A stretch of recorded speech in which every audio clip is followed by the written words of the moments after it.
the chat. Because chat may, if they answer, then it is automatically. Achha, by the way, I'm preparing for live stream. I just got a message that this meeting is being live streamed. Just got a pop-up. Okay, got it. So now it's being, so if you could share the YouTube link, Maria, maybe in the chat box, I'll share it with everyone. I'm just going to include C and Control V, got it. Chat box kahan par hai?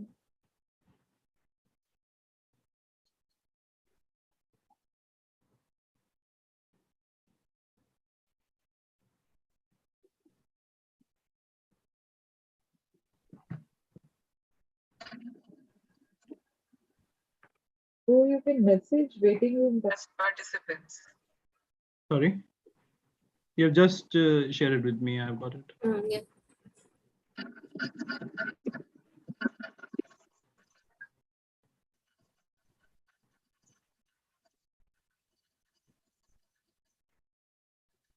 Put it in. I didn't know that you could message waiting room participants. No, I'm not messaging them. I'm putting it in So my.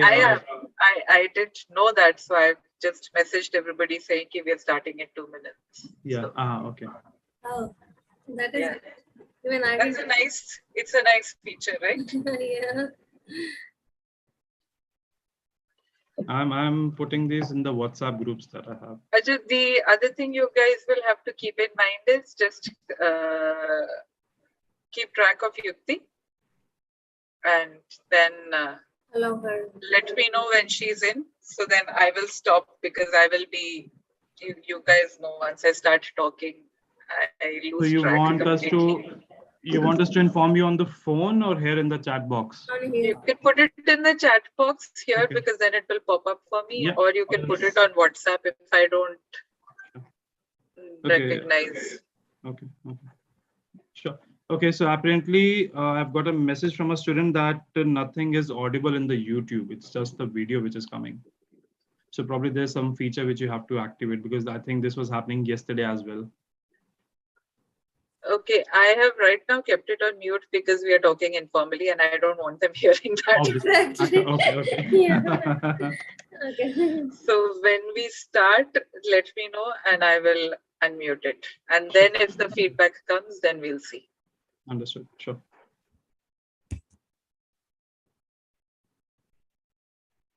Okay, so now I'm getting into formal mode. Sure. Now over to you, Gaurav. It's all yours.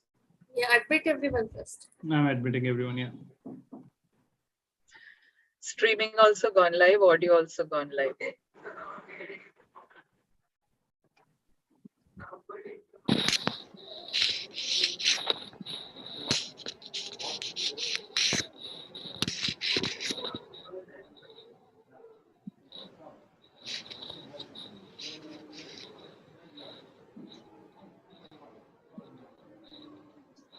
Hi, everyone. My name is Gaurav Chabra. I'm the representative for the University of Alberta in India. I'm sure we have met yesterday as well. So just a quick introduction. So yesterday we had a session for the pre-departure orientation day 1, wherein a team from Indian Student Association joined us and we had a presentation from INSA, wherein they talk about a lot of areas which students should be mindful of when they intend to travel to the university for a very first time. And then we had a Q&A session. So welcome today to the day 2 of the pre-departure orientation session. So just again, before I start the session, a quick housekeeping rules. So I'm sure today as well, as you would have all seen, that it's a normal call and that we have scheduled. So though all of you have an option to unmute yourself, however, I request you all to please keep yourself always on mute so that we can maintain the decorum of the session. And at the end, I would like to take a picture of all of you so that we'll have a memory of this. So that time, if you can all start your camera, that will be very helpful. So would like to formally introduce to today's panelist, Ms. Maria Mathai. Maria has over 2 decades of experience in international education. She is especially an expert in study in Canada and has vast experience of counseling the students. Till date, she has counseled more than 6,000 students and helped them to find their dream university. Maria is also a director of Advisory Services and also an advisor to the University of Alberta. Maria was also awarded the Governor General of Canada's Medallion by His Excellency David Johnston for her contribution in the international education sector in the year 2014. Welcome, Maria. The second panelist that we have on board is Ms. Yukti Jingyani Verma. Yukti is a third generation entrepreneur with a strong foundation in building a premium consumer business. She is an international clothing expert and will share a few tips and insights about how to dress up at the university and of course, overall in general. Welcome, Yukti. Maria would now like to pass on the platform to you and all yours. Thank you, Gaurav, for the nice introduction, and thank you for inviting Yukti and me for this session. So today we're going to cover the more practical aspects of studying abroad and going to a university like University of Alberta. As Gaurav mentioned, yesterday you had a session where the Indian Students Association at the University of Alberta gave you a very, very detailed overview of what it means to join the university, what are the opportunities available. They also covered a bit about planning for your travel. But today, like I said, we will go into a bit more of detail into the nitty-gritties of packing, what to pack, how to pack, what are the things that you buy here, what are the things do you buy outside, managing your finances, managing your academics, working across the cultural differences, and how all of this comes together and leads to a situation where you will be successful. So before we get to it, and at the end, please definitely make notes and try to make sure that you are on top of things, because at the end, we'll have a quiz, and some of the questions in the quiz have prizes as well. So before I begin, I would like to ask Yukti to start. Like I said, the first section is about packing and travel. And one of the big differences between India and Canada, and the obvious one, is that you're moving from a tropical country to a temperate or a colder climate. And I know Gaurav himself also, one of the biggest questions is always about the winter, how to plan for the winter. So we're very, very happy to have with us Yukti Jangyani. She's the founder of Kosha Wear, and she'll talk about the brand herself. But Yukti is also been nominated for the 10,000 Women Ambassador Women's Program by Goldman Sachs. And she is a woman entrepreneur from India. She started her own company, and her company talks is about clothes and wear, like, travel wear. It started with travel wear, and it is about wearing the kind of right clothes which you require for travel. And I thought that's a perfect kind of a segue for us as well, because one of the most important things to know about moving to a country like Canada, about moving to a city like Edmonton, is how to dress for the winters. What is the right way to dress for the winters? And I'm going to hand over to Yukti and ask her to go over what layering is and how to layer. Thank you, Maria. So, first of all, many congratulations to all of y'all for going through this whole process, right from application to admission. It's not easy, and there are so many steps through the way, right from profile building, ensuring you all keep to timelines. So lots of pats on the back, and all the very best. We'll keep this one fun and interactive, and all I'll try to do is ensure that your first 3 months, as soon as you reach Canada, are amongst the most enjoyable, because I can imagine the excitement that y'all would have as y'all go ahead. And in order to reward you all for all the efforts you all have put in, at the end of the 10 minutes, 3 of you all would get hampers from Kosha. So let's get started.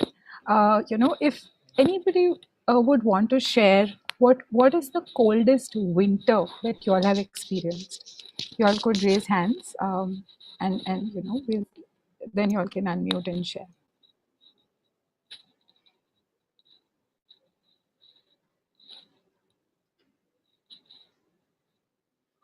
Maria, you're on mute.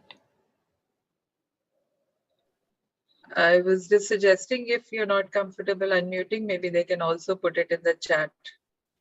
Sure. Okay. So Avreet says is understanding that's 2 degrees Celsius. Avreet, would you like to just maybe share with us where was this? What was it like? Wow, minus 45. Devansh, yeah, so after Avreet, if Devansh could go and share those details.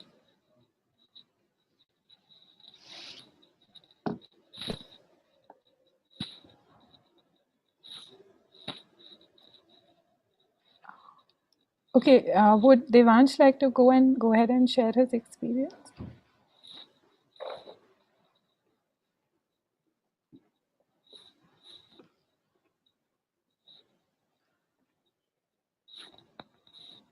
I'll open this up to anybody, whoever wants can unmute, and y'all can't hear me, is it? Maria, am I audible? I can hear you. You're audible for me. Okay. You're audible to all of us, I think. Yes. Okay. Okay. So lots of y'all have shared. Nandana says minus 10 degrees in the Alps. Harsh says minus 30. Anyone wants to talk about how was it? What were y'all wearing? How did y'all feel? I experienced minus 8 degrees Celsius in Sikkim, Gangtok, near India-China border. Okay, and how was it? It was very cold. I even had headaches. Like I couldn't tolerate the cold. I had Okay. headaches. Okay, okay. Shawnish, I hope I get Yeah. that right. Yeah, you got it right. Yes. Okay. Anybody else?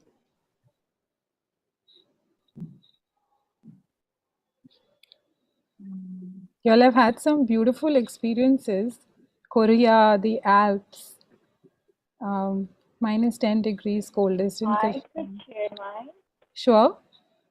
It was in Jungfrau in Switzerland. It was minus 10 degrees Celsius. So yeah, when we went there, I just slept throughout. It was so cold, I just slept throughout. And then we woke up and then we got some medicines and then the local people told us that we should eat a bit sweet and hot things before going out in the mountains. So it was very bad and new experience.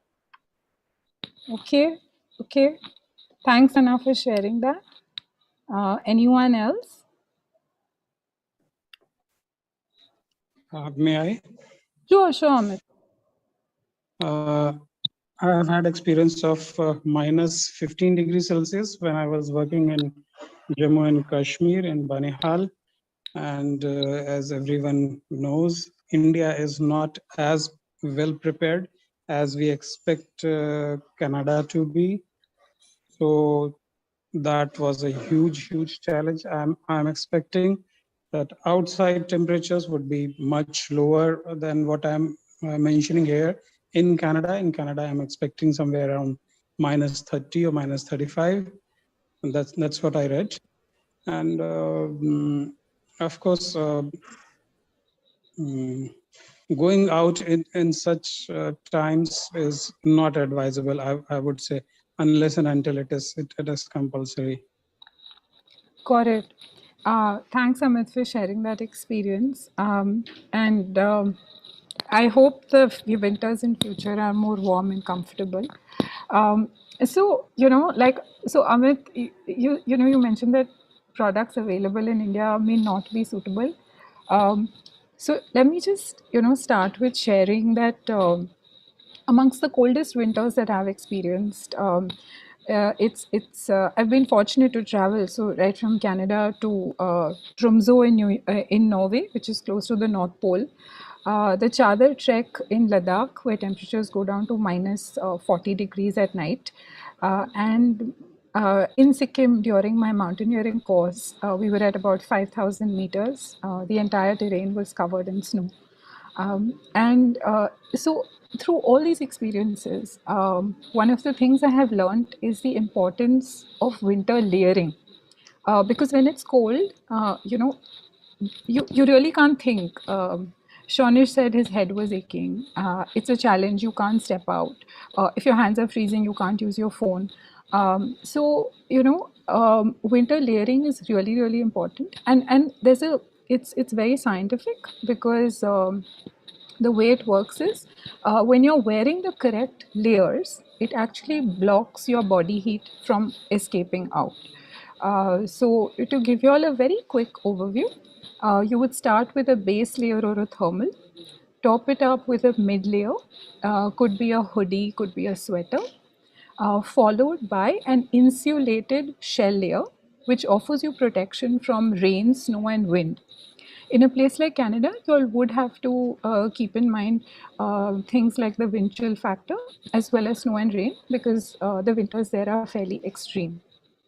Apart from this, it's important to keep your extremities covered, so your fingers, your ears, your feet. Should you all need any further details, we're really happy to provide all students a free consult, including guiding you all with the layers that you all already have. So you all could feel free to reach out to us on call or WhatsApp. I'll leave the number in the chat. In context of how is it going to be relevant for students, I'll quickly just share my screen and show you all some of the. So as students, you all would be going staying in either a rented accommodation or in your hostels.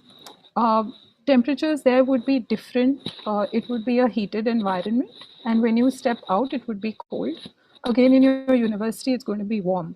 So this is a situation where you would need something that would regulate your temperature between the hot and the cold.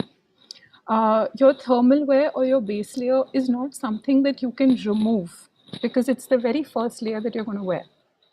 So the base layers that we have made are actually temperature regulating, super lightweight. It's made with merino wool and bamboo. So it's this blend that ensures that you can wear it right from 15 degrees all the way up to a minus 20. Even if you wear it in a heated room, you're not going to be uneasy. The other advantage is that, like you see here, it can be worn with a pair of jeans, like a t-shirt. And the best part is it's machine washable. So for your trips, this is something that I would suggest you can take from here. Another tip for students is also that a feedback that we have received from students who have been to Canada is that the sales typically start during Black Friday and Thanksgiving, which is end of November. By then, you're in the thick of winter. Hence, just taking your basics from here would ensure that you're prepared and you get the price advantage, because the winter wear there, when winter starts, comes at a considerable premium. And for all the students from MMA Consultants, we do have a special student discount. All the details would be shared with you all post this call. Yeah, so if you all have any questions, happy to answer them.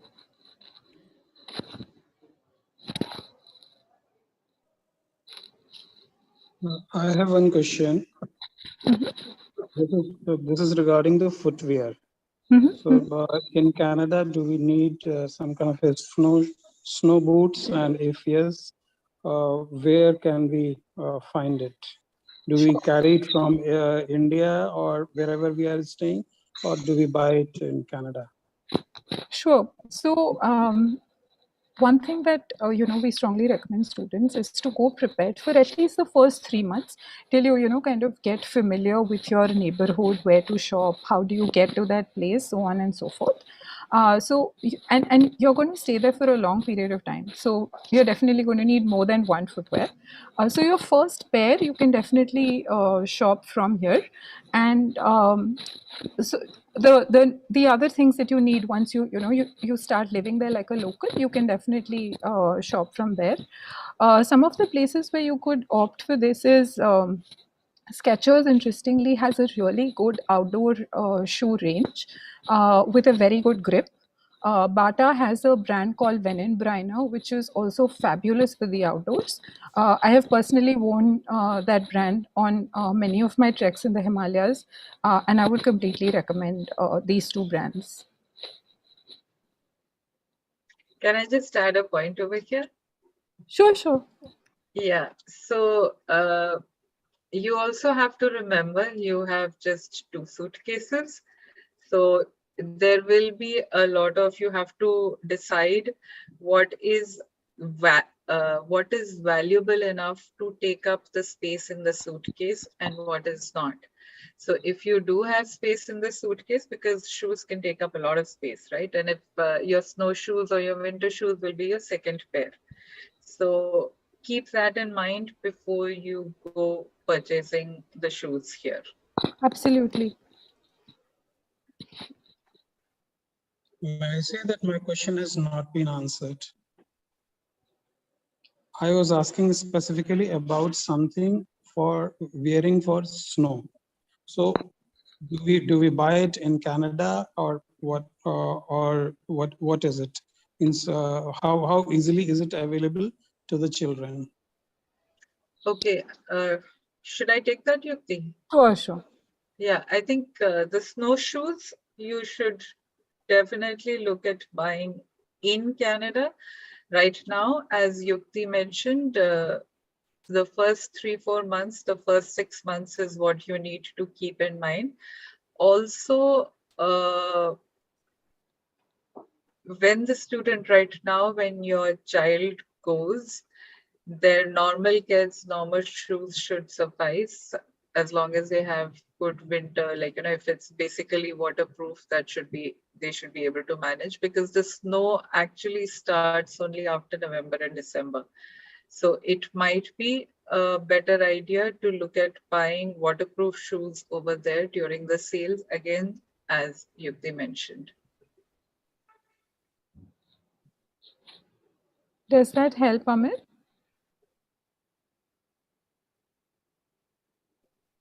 Yeah, sure. I understood. There are 2 questions in the chat box.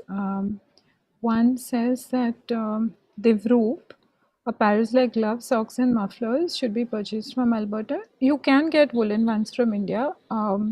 At Gosha, we have all the layers you need. And the other question is about the budget. So if you're looking to layer yourself head to toe, like one of each, so one set of thermal wear, your accessories, as well as a jacket, you should get it in the range of 15 to 20,000, which is roughly $250 to $300, versus just a jacket in Canada alone could cost you upwards of $300. Anumeha, you have said, where do we buy the jackets? We do have multifunctional jackets. The site would be kosha.co. You could even WhatsApp us, and we are happy. We have 2 stores in Bombay. So if you are in Bombay, feel free to visit either of our stores.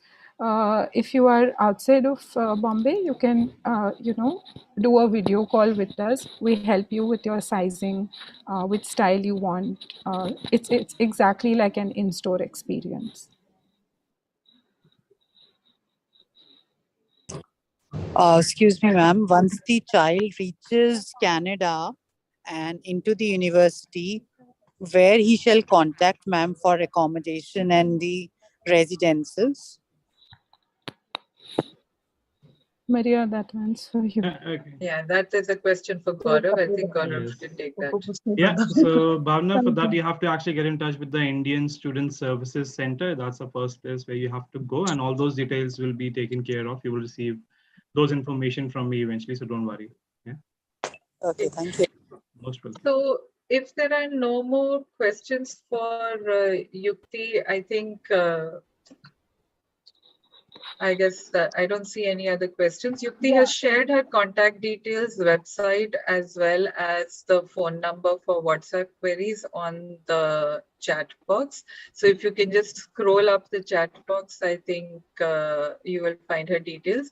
But we will also be sending you the follow up, all the links which are there in today's session. You will send it. Gaurav will be sending that to you by mail, and including Yukti's detail.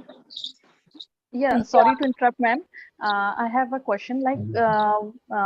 Means on reaching the Canada, where the students can buy the blankets, because my son is opting the on-campus residence. So in that case, hostels don't provide the blankets. Anumeha, maybe I can just keep your answer on hold for the first 5 minutes. Like I said, if you have any questions for Yukti, then we can cover that. And then after that, I can get into your general questions. So since I see that there are no other questions for Yukti, let me just say thank you to her for joining us and giving us this overview of what layering is and the difference between the weather here and there, what to shop for here and what to shop for there. Thanks so much, Yukti. And as discussed, if you can send us the details, we will forward it to all the students. Yeah, thank you, Maria. Thank you, Gaurav. The three participants, Shawnish, Sana, and Amit. If you all could send in their addresses and numbers, we'll we'll courier their goodies across. Okay, perfect. That's great. And congratulations to all three of them. And Gaurav, I hope you've also got their names, and I'm hoping Gaurav has their addresses also. So Gaurav will be in touch with you, Yukti, with all the details so that you can send across their hampers. Sure. Thanks so much for joining us. And looking forward to more such collaborations. Sure. Thank you. All the best. Bye-bye. Thanks, Yukti. Bye-bye. Bye. So moving on, I am now going to move into the second part of the packing and travel section, which is, can you confirm if you can see my screen? Yeah, we can. Yes, Okay. it's visible. So, like I said at the beginning, this session is going to be a bit more about the practicalities and all. And I have your questions. Please use the chat box for any questions that you have. Both Gaurav and I are tracking the chat box for the questions. And I'm going to take 10-15 minutes to cover the main points which you have to be aware of. Like I said, practicalities of travel from here to Edmonton and Canada. So Yukti's is done. Now, I will not repeat what was covered in the session yesterday with INSA, but the documentation is something which is really very important. So I think it is just a reminder. Their first 2 slides were fantastic. They covered in great detail what is mandatory and what is optional. So I'm not going to cover that again today, but just a reminder, whatever is mandatory, please keep the originals, but also have copies and also have scans. And when I say copies, I mean physical printouts that you have in a file with you in your hand baggage, your backpack, along with your laptop or your phone or whatever is the most important thing in the world for you. Keep that file of documents exactly over there so that it doesn't get lost. Your originals and photocopies should not be in your check-in baggage, you do not get your check-in baggage access until after immigration. So original documents, everything, one set of copies should all be in your hand baggage with you, either your backpack, and if you have a small hand baggage, carry-on baggage, you keep it with that. Second, as far as possible, your international ticketing should be booked to end destination, which is Edmonton. If you have relatives and you're planning to take a break either in Europe or in Toronto or in Vancouver, then you need to be aware of the fact that your international ticket is what gives you the allowance of 2 suitcases of 23 kgs or whatever additional is there. If you stop in Toronto, then from Toronto to Edmonton, if there's a break journey, then Toronto to Edmonton, you will be liable for domestic baggage. So whether it's Calgary to Edmonton or whether it's Vancouver to Edmonton, whatever it is, that will come under the domestic categories. And depending on the type of flight you book in Air Canada, you may not be allowed any baggage. You may be allowed only one baggage, or you may have to pay excess baggage. So keep that in mind. So as far as possible, I always recommend booking till the end destination. And this is very important. Please book bags which, or take suitcases which have good wheels. There are not going to be porters or coolies or equivalents in any of the international airports, including Canada. So you will have to wheel your suitcases everywhere, unless you have relatives or friends who are coming to pick you up. Even if you've booked an airport pickup does not automatically mean that the person who's picking you up will be carrying your bags for you. So make sure whatever you're carrying is something that you on your own can wheel comfortably. So now you will understand why my point earlier about make sure that your suitcases have enough space. It's nice for some airlines to give, like, at this time, this is the time that airlines will give you an additional suitcases. Some airlines will say, oh, just for students, we're giving 3 suitcases. All of that is good. But who's going to take those 3 suitcases from the airport to the university? You have to think about that. Then when you, let's assume you take a taxi and you get dropped off at the university, right? You have to go from the wherever the taxi has dropped you off to where your room is, to where the residence or the hostel check-in is. So it's impossible to carry 3 suitcases together. 2 suitcases and a backpack is the maximum that one person can carry, which means, what do you do with the 3rd suitcase? Do you leave it on the curb? Do you leave it on the sidewalk where the taxi has dropped you? Or do you, what? So there are a lot of these practicalities which come in. Of course, if you're one of the lucky ones who is traveling with your father or your mother, or you have company, or you have family or friends who are picking you up, then this may not be relevant. But if you're traveling alone, and a lot of you are, most of my students travel alone. So if you're traveling alone, there are a lot of practicalities that you have to keep in mind. And there is this Hindi movie called Queen, which is Kangana Ranaut. At a very minute level, that movie teaches you how to travel light. So do watch that movie if you haven't watched it as yet, but it does highlight a lot of real problems that you have when you carry stuff from here without keeping in mind that these are different countries and systems are different.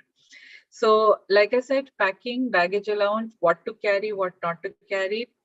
There are now there are restrictions on a lot of things, like power banks cannot be put in your check-in luggage, what you should have in hand in your carry-on bag and what should be in your check-in baggage. Food items, of course, you can carry food items as long as they're sealed.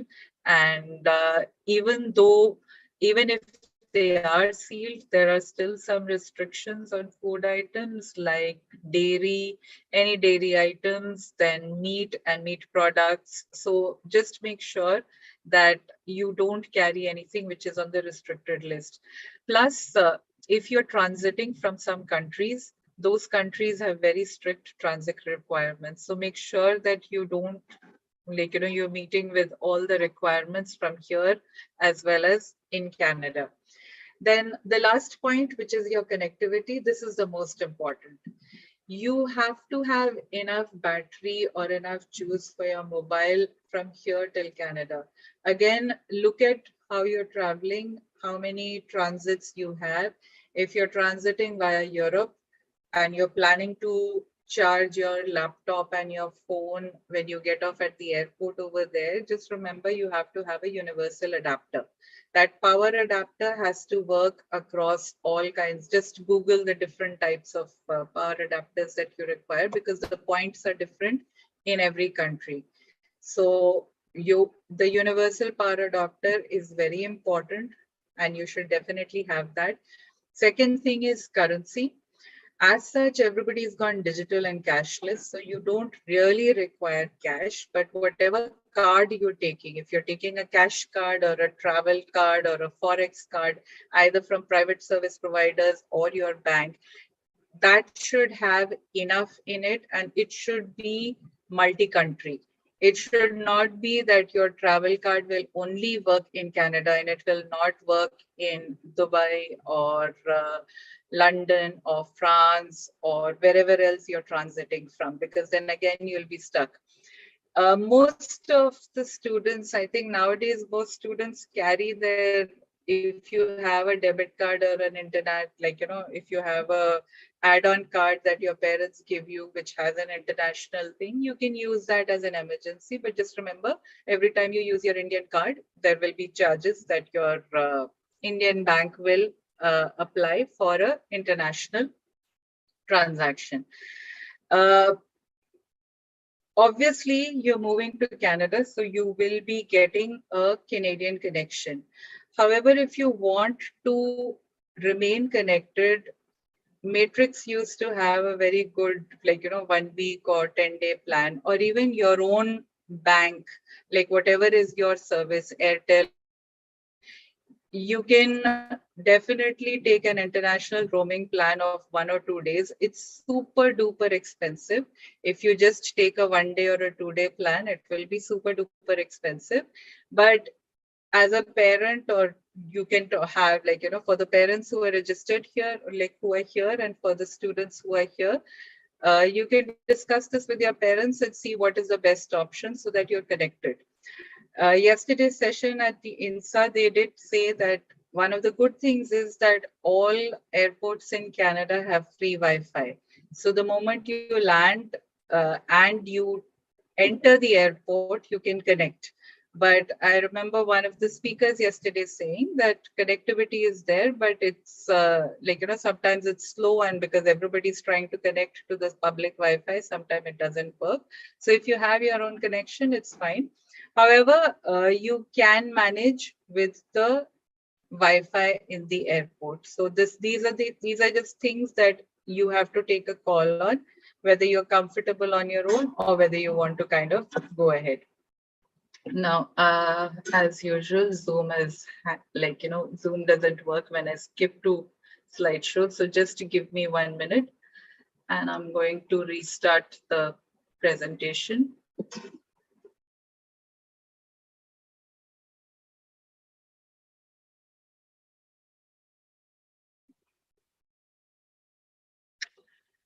Okay, then this is a bit more,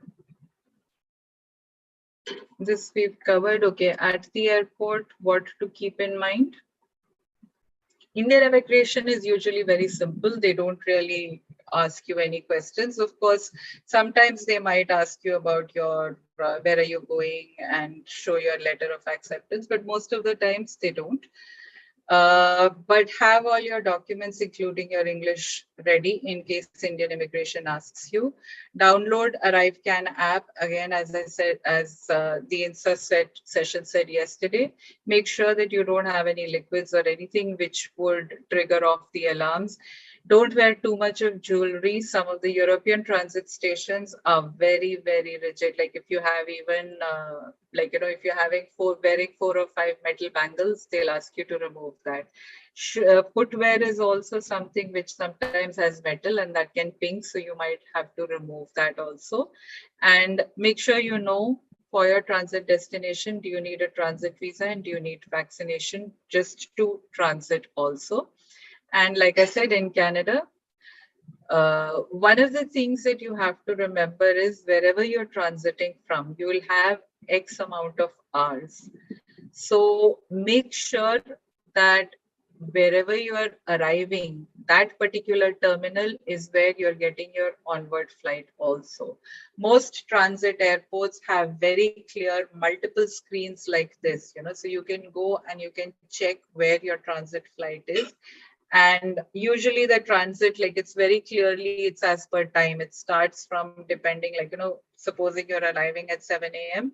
From 7 a.m. it covers at least 3 hours. So it gives you each and every airline each and every transit by destination. You can just check the time of your flight and see where, like, which gate it is in and which terminal it is in, depending on the airport.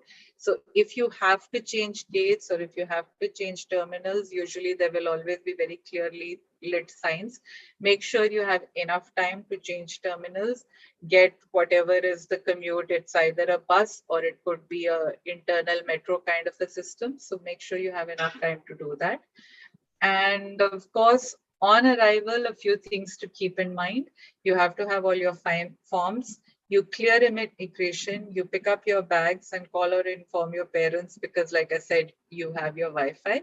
Look for airport pickup or university help desk. The university has a help desk starting mid-August. So there will be always somebody manning that help desk. You can either go over there, but if you've already booked your airport pickup, your shuttle or whatever, then you can go and look for them wherever they are. And make sure you have the address in a paper and whatever format also, not just in a soft form in your phone.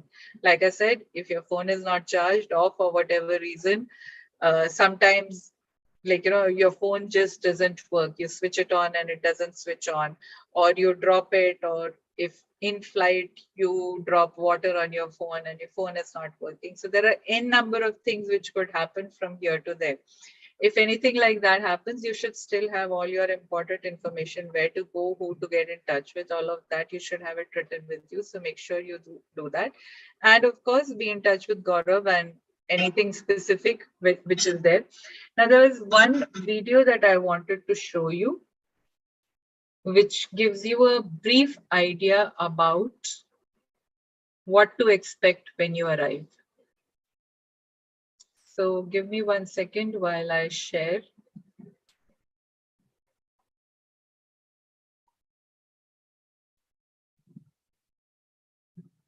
Okay.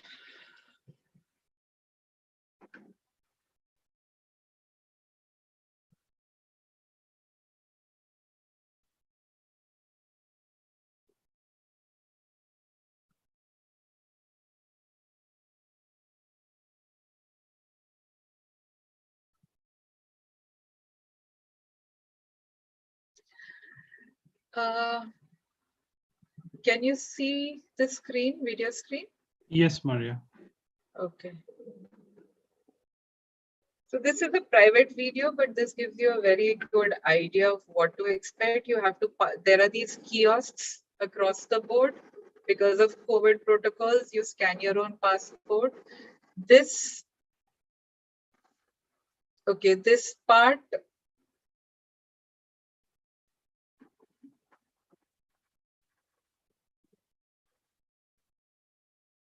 all the officers, everything, like, now, of course, masks may or may not be applicable, but this is the point where they ask you the basic questions. They ask you, okay, which university are you coming for? Are you coming here to study? Which university? Do you have your accommodation booked? What course? Very basic questions they ask you. And then, again, like they said yesterday in the INSA session, you may or may not be picked for a random test. If you are picked for a random test, they'll check your form and tell you to go this side, that side. You get the COVID test.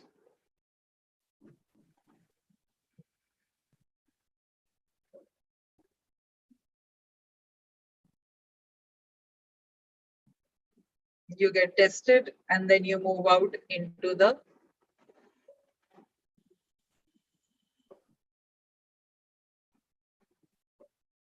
sometimes if you have to quarantine, they'll give you the test themselves, and then of course you can go to wherever you have to get.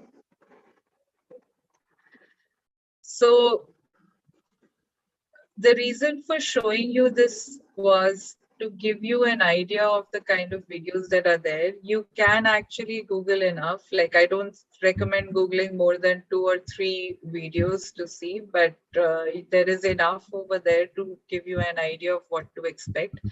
I want to show you another video. This is the official video shared by IRCC.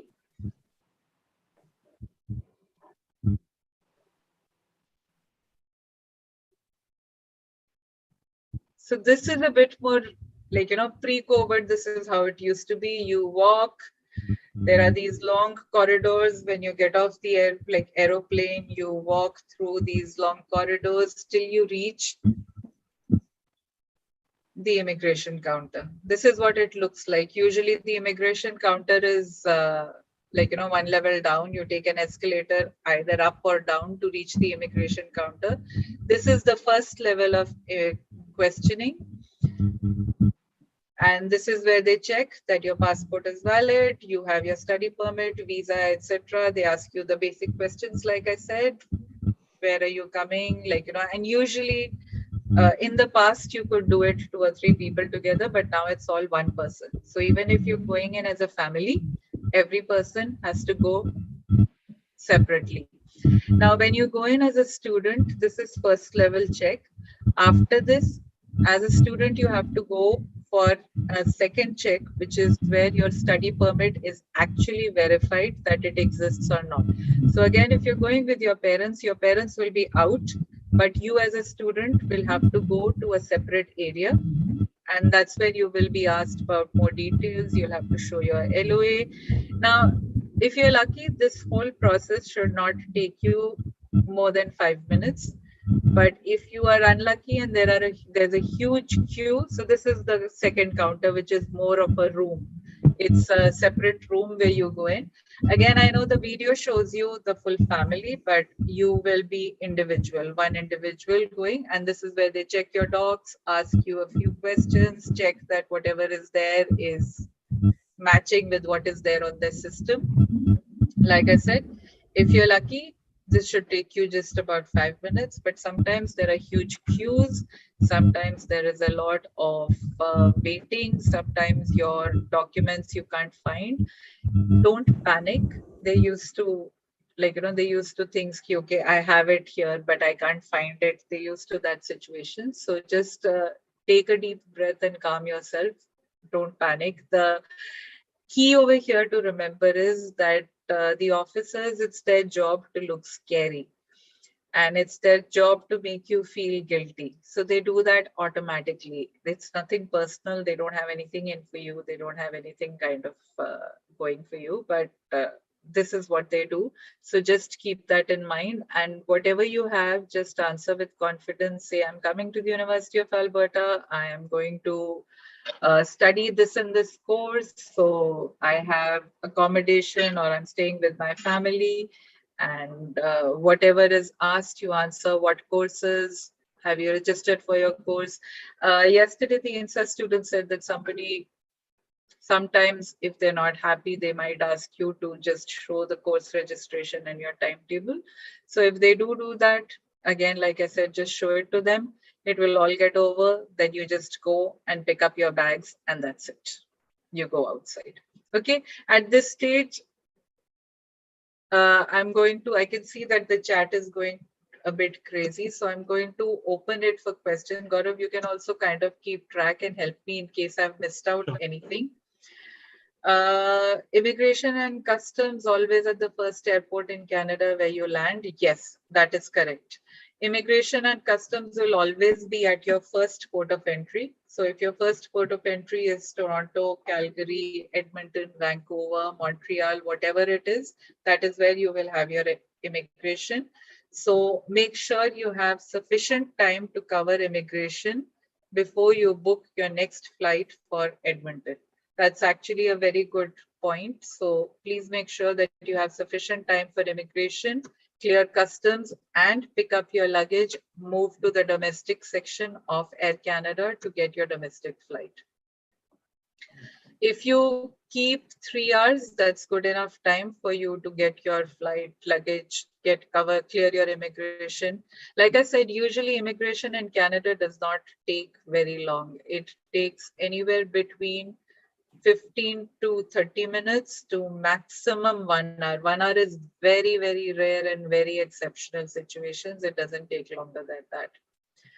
How are we supposed to handle the cold as soon as we land in Canada or any other colder transit country? When you're transiting, you will only be inside the airport. You will be in buses or which are also heated, so you will not really find it very cold. But yes, pack a jacket, carry a jacket in your hand baggage, so that when you land in Canada, if you find it cold, you can always wear that jacket. It doesn't have to be a winter jacket, just your normal jacket from here should be fine.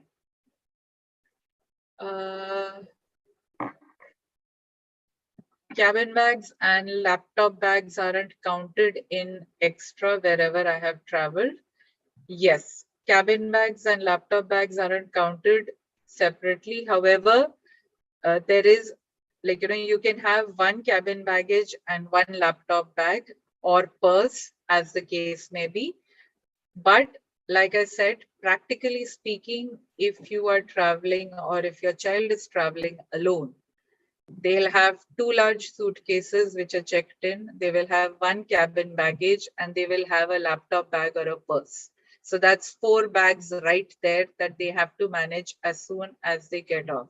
Again, as I mentioned earlier, if you have friends or family coming to pick you up, then it's clear. Or if you're traveling with friends or family, again, it's fine. But if you're traveling on your own, managing 2 large suitcases, one carry-on bag and one laptop bag or purse is going to be a lot, and it could be difficult for you to manage. So that's the reason to exercise a bit of caution.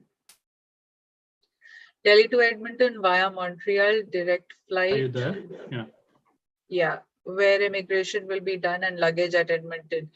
Immigration will be done at Montreal, which is the first point of entry. Luggage will have to be collected at Montreal and then checked in to the Montreal-Edmonton domestic flight. And whichever city you are arriving in is where you would kind of get.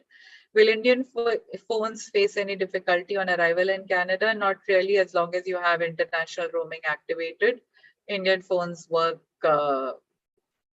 absolutely fine in Canada. Like I said, it will be super expensive, but if you take whatever is your carrier, if you take their international package for 1 week or 10 days, whatever it is, or even if you take a matrix SIM for 1 week or 10 days, all of it works.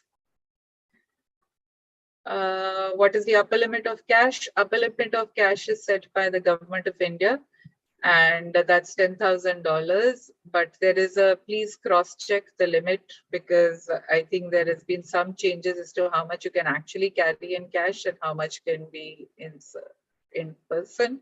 But as a student, I don't think even $1,000 in cash is a lot, I would say.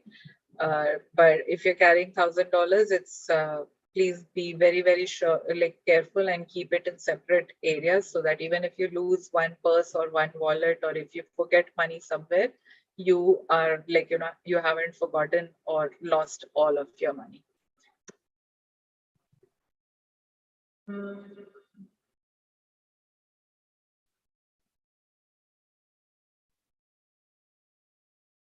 Electronic things you have in India will work in Canada. All you need is a power adapter. I've traveled to Canada, I don't know how many times in the last 10 years. All I carry is my adapter. And as long as you have the adapter, it works wherever you are, whether you are in India or in a transit country or in Canada. Do we exchange from INR to CAD in India itself before departing? As I mentioned, if you're carrying cash cards or Forex cards, those would be the best, because cashless transactions is simplest. If you're carrying cash, yes, it is usually cheaper to get the exchange done here in India than in Canada. Everything, usually exchange rates are more favorable over here, and the fees charged is also more favorable over here. if you have 2 layovers, wherever it doesn't matter how many layovers you have before you arrive in Canada. Your immigration will be at your first port of entry in Canada. You can have 1 layover before you arrive, arrive in Canada, or you can have 3 layovers. It doesn't matter. The immigration check is always at the first port of entry in Canada, not first layover or second layover. However, I saw that somebody said that they are transiting from US. So please check which is your US airport. Some of the US airports you can actually do immigration. Some of the larger US airports you can do immigration for Canada in the US airport itself. So just check. Would 2.5 hours suffice if Montreal is your first port of entry for immigration?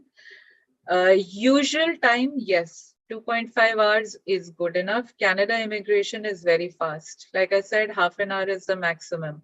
However, you have to also make sure how many layovers you have. What if your incoming flight is delayed? And if your incoming flight from India or wherever you're transiting from is delayed by 1 hour, that leaves you just 1.5 hours in Montreal. It might still be enough, but it would require a lot of rushing and a lot of panicky running from here to there. So it's avoidable. So make sure you've budgeted for the fact that your flight from India to transit and transit to Canada, everything is on time. So your immigration, to be on the safer side, I always recommend 3 to 4 hours. If everything goes well, all your child has to do is spend 3 hours at the airport, which is much more preferable to a flight which gets delayed by 2 hours and then you miss the ongoing flight because immigration took time or your incoming flight got delayed. And then you had to kind of book yourself into a new flight in Canada. So I'm going to stop over here for the travel part of it and move to the next part, which is managing yourself and managing different culture, because I think that is also important. If you have any questions, keep putting them in the chat. Like Gaurav and I will review the questions later, and then I'm sure Gaurav will provide you the answers for the questions which are in the chat and which have not got answered.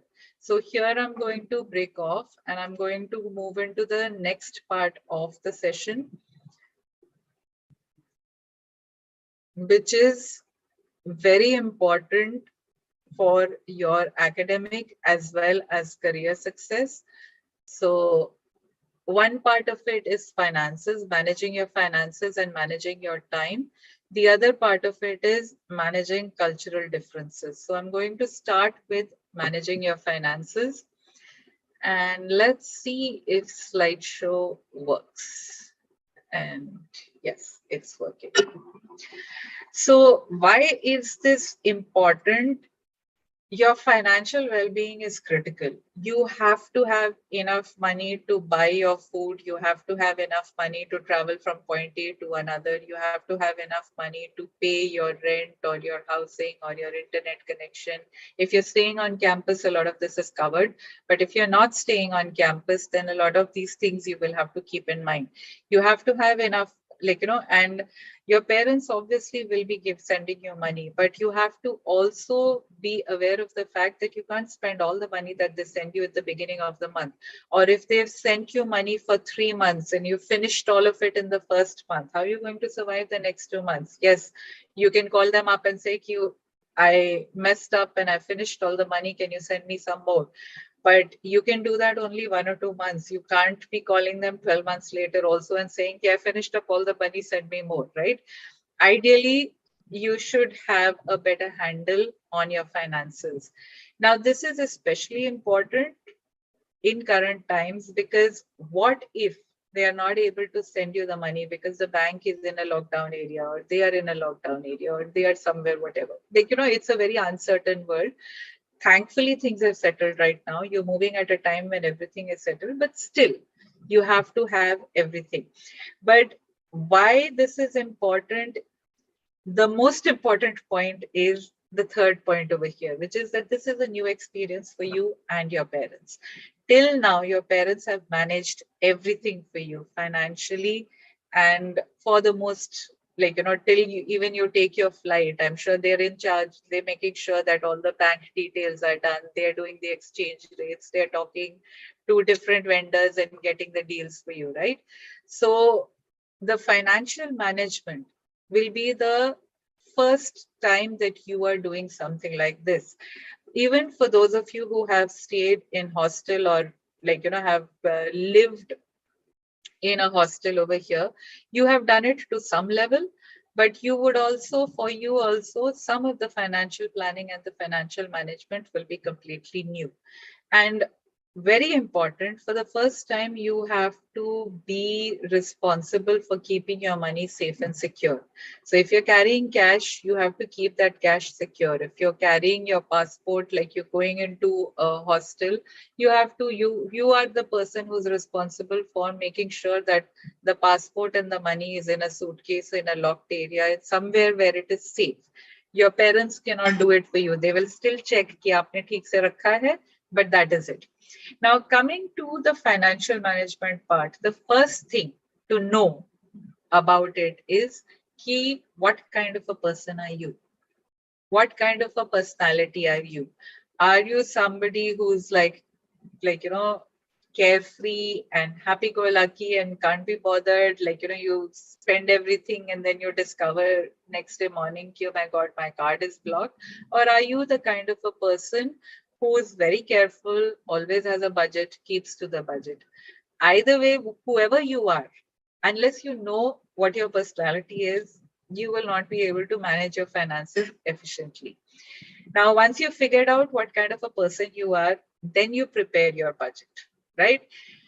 What are your common expenses? You have to give your tuition, you have to give your rent, you have to give your, you have to eat. So you will have to have food, you have to buy certain clothes. You may also have university linked expenses like books, study plan, whatever, and you will obviously have entertainment. You will go out with your friends, you might go out and party, or you might go out for a movie, whatever.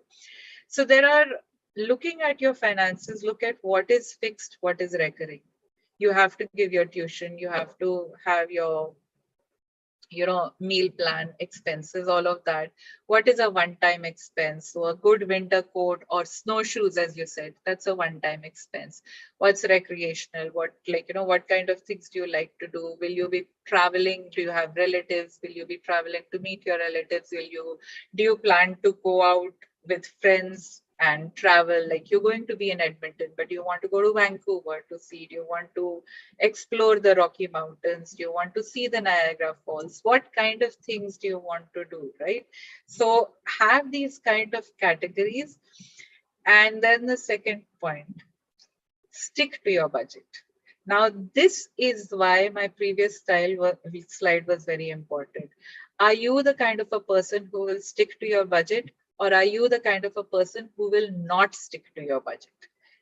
Unless you know that, all of these, the rest of it is pointless, right? So make sure you know what kind of a person you are, and accordingly you make your budget, and accordingly you stick to your budget. If you're the kind of a person who will not stick to your budget, then build in an emergency fund. Have to have a backup. Okay, I messed up and I finished all my money. Now go to my emergency envelope or emergency fund. And emergency fund is something that you should ideally not touch. It should be kept truly for an emergency. So make sure. The other thing to keep in mind for financial planning is you can really maximize your student status. Every area, everything from a museum to a cinema hall to a restaurant will have student discounts. Anything, flight booking, sometimes if you're lucky, you might even get student discounts over there. So try and see if you can get the student discounts wherever you go. It doesn't really add up to much for 1 or 2 months, but you're going to be there for 4 years. If you can get 10% off all your costs for 4 years, that's a hefty amount, right? How do you pay this fees, make sure that you can maximize on that also. There are, like, the university has a set way. You can't kind of go into it from here or there. But within that itself, if there is any way that you can save on the foreign exchange, or if you are financially, your parents are financially savvy and they know that the dollar is going to increase 3 months or 4 months down the line, and you have the money available, so you can pay the tuition fees in advance and take advantage, make sure, like, get that bit of extra edge. And also see what are the things that you can buy which are used. Like, what are the textbooks that are secondhand, and it doesn't matter, the edition doesn't matter. So then if you buy things which are secondhand from your seniors, you have that advantage. Clothing, furniture, all of these things, you can really get very good deals secondhand. So this is, if you can take a screenshot of, I think this one, this is basically what all the things that you should have when you're budgeting. You have a bank account. A bank account is also chargeable. Bank cards are also chargeable. There is phone fees. You'll have entertainment. Cash as such, very minimal usage. Cash ka to kuch usage hota hi nahi hai. Moving from point A to B, groceries, food, or everything from a stationery, buying pen, notepads, notebooks, all of that, everything adds up. And of course, your housing. I don't know, I still haven't figured out why it hangs on my Zoom, but I'm just going to screen share again.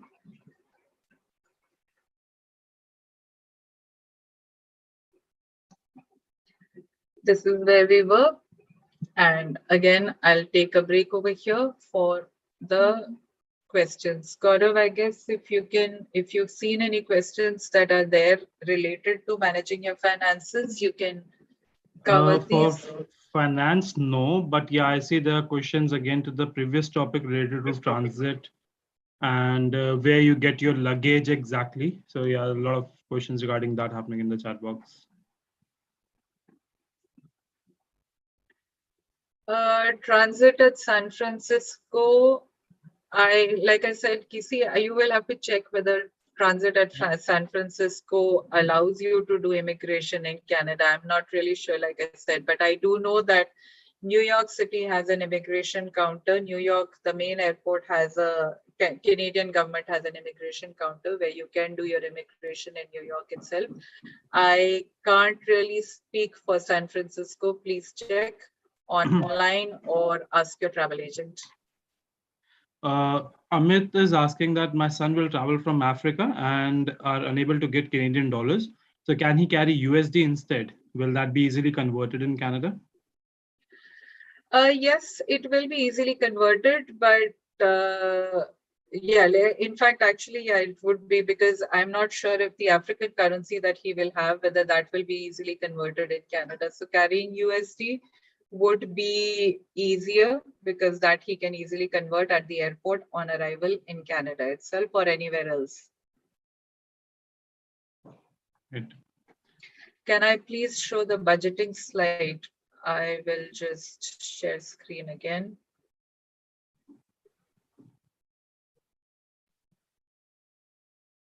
This one? Previous one, I think. Yeah. The one before this, I think. This one? Yeah.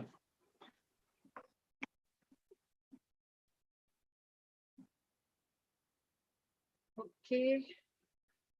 Are there any other questions that we are missing, Gaurav? Yeah, so some students have a question regarding the vaccination. So will the double dose of COVID or Covishield be sufficient enough, or do they have to take a booster dose as well? Here, I would recommend that you check the IRCC website. As of now, the double dose is sufficient. But from here till August, September, when you travel, I can't speak if there are any changes made to the IRCC regulation or Government of Canada regulation about vaccination. It's difficult to say. So my advice, on anything linked with vaccination, anything linked with travel, please check 1 week before and keep tracking till 1 day before your travel also, because announcements, when they come, they happen all of a sudden, and then all of us are just scurrying trying to figure out what that announcement was all about. So just keep that in mind. Very quickly, I am going to cover a bit on cultural differences. Now, one of the best things about going to another country is that you learn to do things in a different way, right? Every country has its own way of operating. What is familiar to you over here will suddenly seem very unfamiliar over there. I know all of us think, we all speak English. English is our language of academic instruction. So all of you are primarily you'll all be very confident in English, but you will find when you go over there that there are a lot of things that we use, a lot of words and a lot of expressions that we use in India, which when you're talking to your Canadian friends, or even if you're talking to your faculty, they will just not understand. Because the words that we use over here either don't exist in the English over there, or the usage doesn't exist over there. So it causes a lot of confusion, and it can cause, for the most, if it's with friends, it doesn't really make a difference. But if it's with professors and the professors don't understand your answer to a question, or if they don't understand the way you've written your assignment, then that can cause problems. So I'm going to quickly cover a few very basic differences between how we operate in the East and how they operate in the West. This series of slides, there are 3 slides over here. This is created by a Chinese student studying in Germany, but it has such a universal applicability between the way the Asian way of life versus the Western way of life, the Caucasian way of life, that I've been using this for the last 7-8 years, and I haven't really come across any other slide which puts it so simply and so beautifully. What are the basic differences between the East and the Western way of life? Now, the first thing that you have to be aware of, that the Western way of life is a very individual driven way of life. When you are talking amongst friends, family, we at an informal level, we say, oh, it's a very selfish way of life. Oh, their families don't have the kind of bonding that we do. But that is actually, once you go over there, you will find that is actually not the case. It's just apples and oranges. Over there, the individual is more important than the group. So because the individual is more important, individual rights, individual situations in everything from government policy to university policy, to your interaction with your friends, to your interaction with your faculty.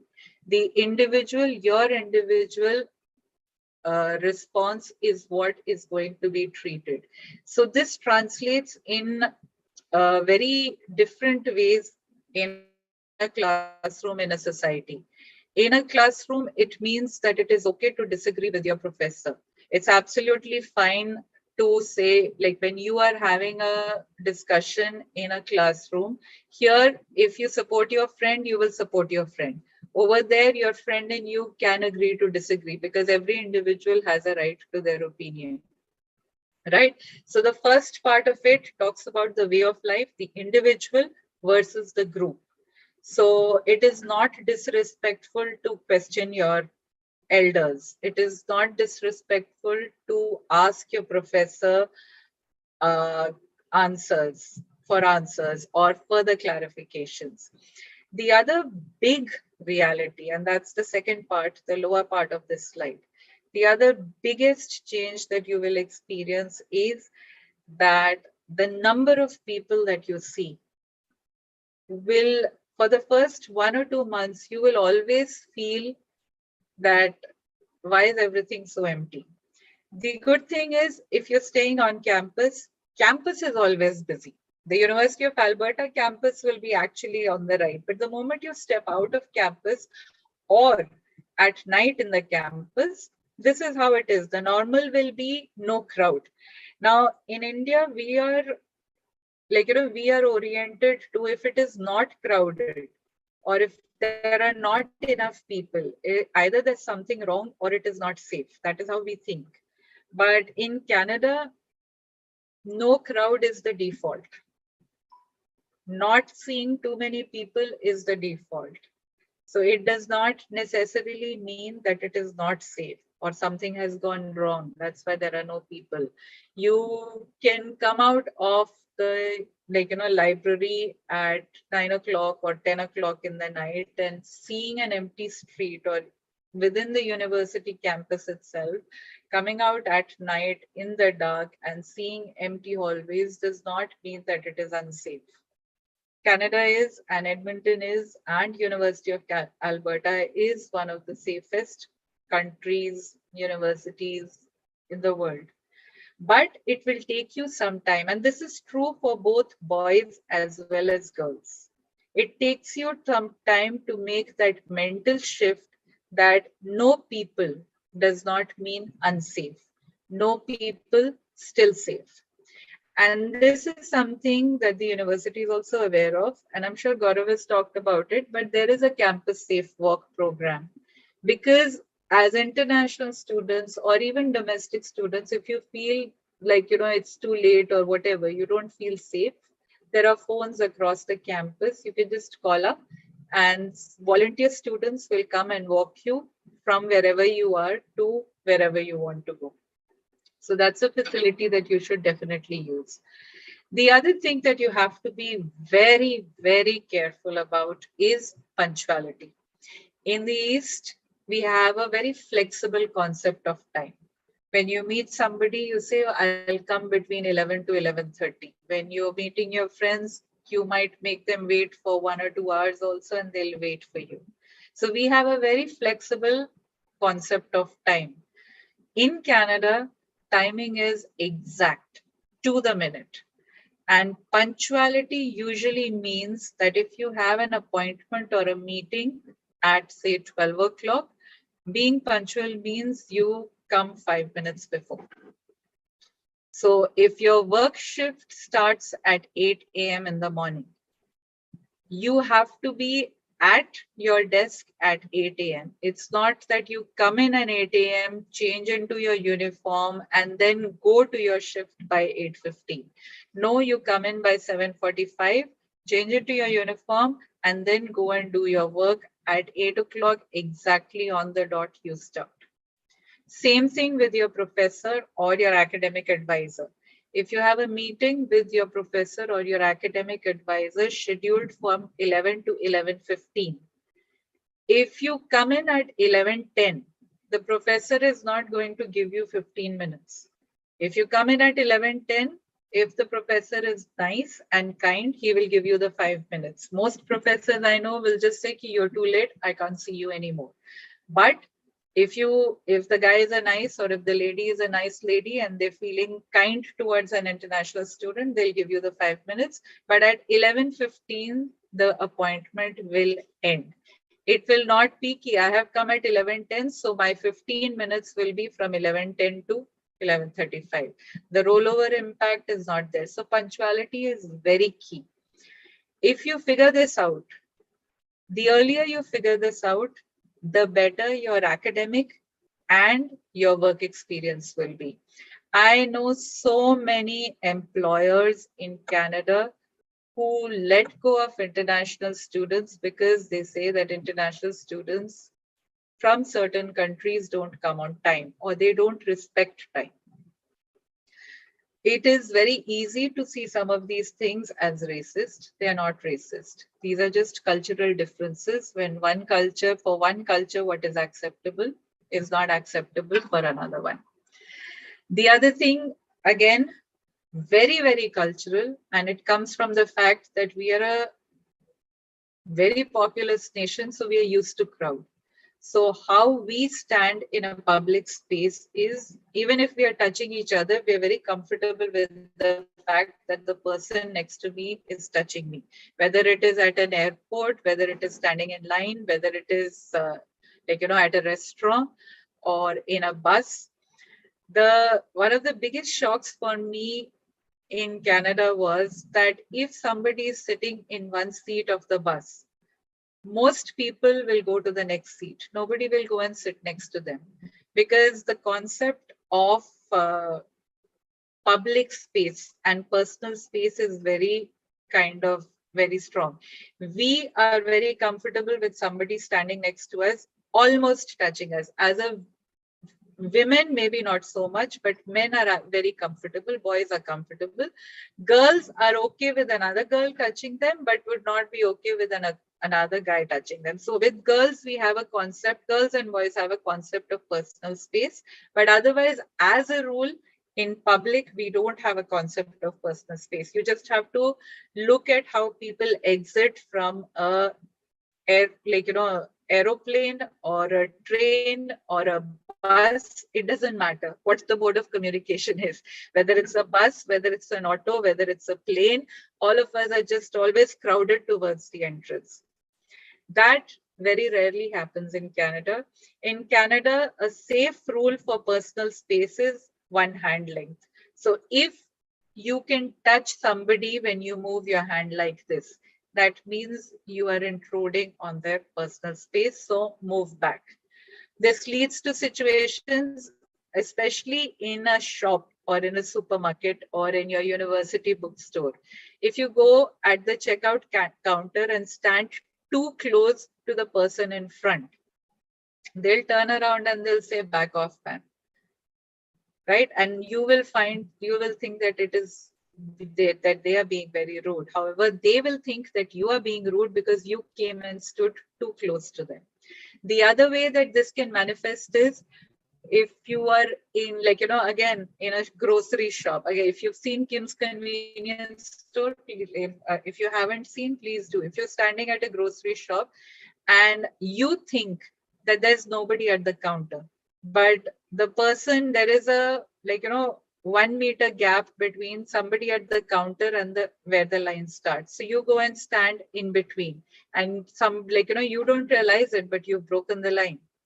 So it's always a good idea to ask, okay, is there a line up here? If there isn't, then you can stand behind the person. But again, keep the 1 arm length distance, keep that in mind, and give that personal space. Nobody is going to come between you and them. Unlike here in India, if you give that 1 meter space, 5 people will come in. Over there, nobody will break the queue. The other thing is, when you're in public transport, public spaces, your phone is always on vibrate, and nobody really talks loudly on the phone. One off here and there, of course, but otherwise nobody talks loudly. The other thing is, wherever there is an escalator or a stair, there is always a protocol. If you are just standing, you keep to the right, so that on the left, anybody who wants to walk up can do that. So that ensures that traffic keeps moving. So when you get off the airport and you see in the escalator, you will see that anybody who is not moving is on one side, and those who are moving will move on the other side. So there is a protocol which is followed in public spaces. You are not going to remember everything that I'm saying right now, but you have to be aware of these points, because if you're not aware, you will not even know when you're making a mistake, right? And be very clear about the fact that the first 3-4 months, you are going to make a lot of mistakes. And if you're lucky, half the times you will not even know what those mistakes are. But as long as you're aware of it, you will make sure next time you don't do it. It will make your journey in Canada and your journey in the university much, much more easier, and you won't really have any negative experiences there. You have Indian students, very strong Indian students community, and you can always check in with your seniors or the INSA association if you're not sure about something, but always ask. That's the other thing which is culturally different over there. You make sure you ask. And again, same thing. When you're in the metro, you may or may not have network. So make sure that before you go down, like, you don't go down while you're talking to your parents and then you get cut off and they start panicking, ki, where are you, what happened? And again, personal space also translated into food, what you eat, where you eat, and how that smell spreads. So very rarely can you eat in public spaces. And this is very important for a cold country. Whenever you enter a space, whether it's a cafe, whether it's a bookstore, close the door quickly, because every time you open the door, you let in cold air and the heating reduces. So this is one of the things that you, like, a lot of doors are automated, so you don't even have to bother about it. But don't stand at the door and talk to your friends, or don't stand at the door and try to finish a conversation with the door held open before you walk in. So these are just some of the things that you can keep in mind. And even though it's very, very cold, but there are a lot of fun things that you can do in winter. There's tons of stuff that you can Google. How, as like, what can you do as an international student? The university also organizes so many different things for international students. Just keep your eyes and ears open for all of that, and be prepared. So a few very common questions that you will get asked. Where are you from? And where are you really from? A lot of people in Canada think that people from India don't know how to speak English. They still, and movies kind of reinforce these stereotypes. They still think monkeys, cows, and elephants. So be prepared to answer a lot of questions very, very patiently. Again, these are the common ones. What do you like about Canada? What do you dislike about Canada? And a lot of people think that if you're from India, the language of your country is Indian. Again, I know it sounds funny, but when you think about the fact that all of us think that the language in Canada, in China, is Chinese, it doesn't seem that difficult to, right? So if anybody asks you, do you speak Indian? You can always say, okay, no, because the language doesn't exist, but I speak Hindi / Bengali / Tamil / whatever language you have. Then you will always be asked, like I said, do you still have cows on the road? Do you still have this? Do you still have that in your country? So there'll be a lot of questions. Orange wali hai na? I think somebody is not on mute. So there'll be a lot of these kind of questions about your country. Also be prepared. You're going to be there for 4 years. In 4 years, there will be definitely some kind of negative media attention which will happen. That's part and parcel of living in a global world. There is no need to take offense if somebody asks you, why are women not safe in India, or how can that happen in India? Things happen anywhere and everywhere. So be like, you don't have to be defensive, and you don't have to kind of get offensive about your country, ki my country the best and nothing wrong happens in India. That is also not the case, but just always be open-ended and have diffusing kind of discussion points, so that it doesn't kind of devolve into a fight. Then very important things that this is one of the things, I think this is one of the slides that you should take a screenshot of. In Canada, tap water is drinking water. For those of you who watch Hollywood movies or who watch a lot of English movies, you would have noticed that they drink water in the bathroom, which is a very no, we can't visualize doing that in India. But over there, tap water is drinking water everywhere. So you can drink the same tap water which goes into the bathroom is the tap water which also comes into the kitchen. So there's no difference here and there, and you can drink water anywhere. 911 is the number for help or emergency. And unlike in India, here when we see police, we tend to turn around and go away. Over there, the police also has a help function. One of the reasons why that happens is when crime is very low in a country, and Canada is a low crime country, the police also doubles up for other functions. So police also have help or emergency functions. Now, why this point is important to remember is because, especially for those of you who are from North India, India country code is 91. And most of our STD codes, like if you're from Delhi, then your STD code is 11. If you're from Punjab, it would be 172 or UP is 120, 124, whatever it is. So when you're dialing an Indian number, if you dialing, say, a Delhi number, you dial 9111252687. Now, if you pause after the 911, it gets automatically directed to the emergency. It happens with most Indian students at some point or the other. When you're dialing your 91 number, you accidentally dial 911. If you accidentally dial 911, please tell them that I'm an international student and I was dialing home, and by mistake, I think it has got connected.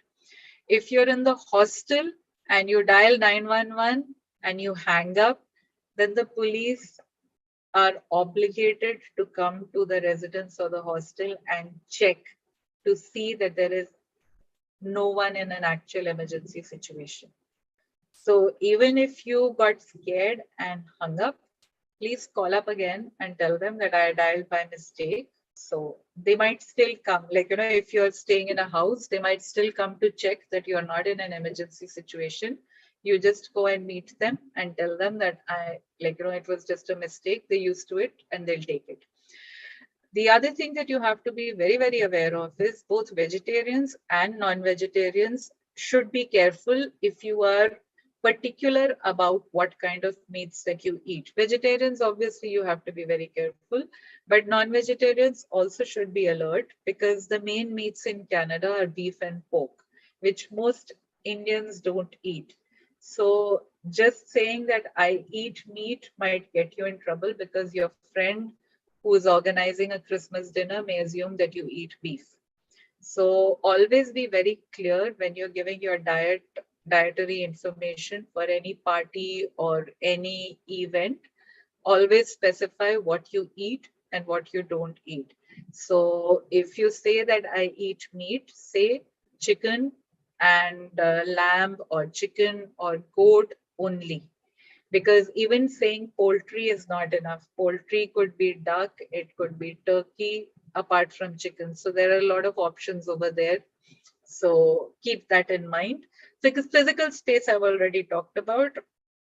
The other thing culturally also, I think interruption is considered very, very rude in Canada. So if two people are talking, don't interrupt. The other thing to be very clear about is you're going to a country where cultural and societal norms are very different. Gender norms are very different. Canada now has unisex bathrooms. So you might walk into a bathroom and see a male / female